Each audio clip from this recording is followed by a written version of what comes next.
Patuloy na nanggugulo ang China sa karagatan at muling may bagong hakbang. Ayon sa mga ulat, walang paunang abiso ang China. Nagtakda ng zone na tatagal ng 40 araw, airspace warning zone, na may lawak na mas malaki kaysa Taiwan. Dahil hindi ipinaliwanag ng Beijing ang layunin, naniniwala ang marami na may kaugnayan kay ka-MT Chair Cheng Liwen na malapit nang pumunta sa China at dadalo sa pulong na Cheng at Xi, maaaring bago ito gawin ng Beijing. Magpadala ng malakas na senyal militar.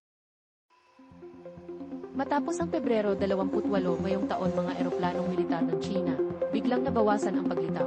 Umabot sa 11 araw na wala, ngayon may ulat ng kakaibang galaw ng PSI. Kamakailan sa pamamagitan ng otoridad sa aviation, ay nag-anunsyo ng maraming airspace warning zone mula Yellow Sea hanggang East China Sea na may kabuuang lawak na mas malaki pa kaysa sa mismong Taiwan. Mula Marso 27 hanggang Mayo 6, ang paghihigpit sa himpapawid ay tumatagal ng 40 araw dahil walang ibinigay na paliwanag ng Beijing. Pero posibleng dahil kay ka-MT Cheng Liwen pumunta sa China para sa pulong Zhengxi.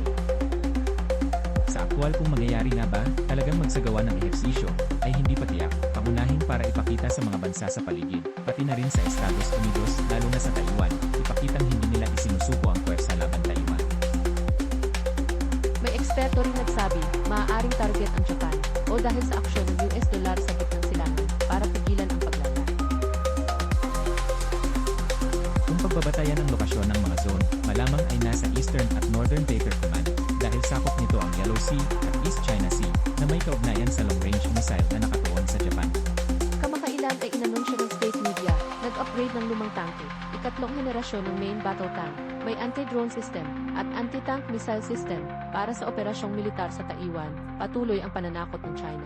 Maaaring questionin ang kapayapaan na sinasabi ni Cheng, nagdudulot ng pagdududa.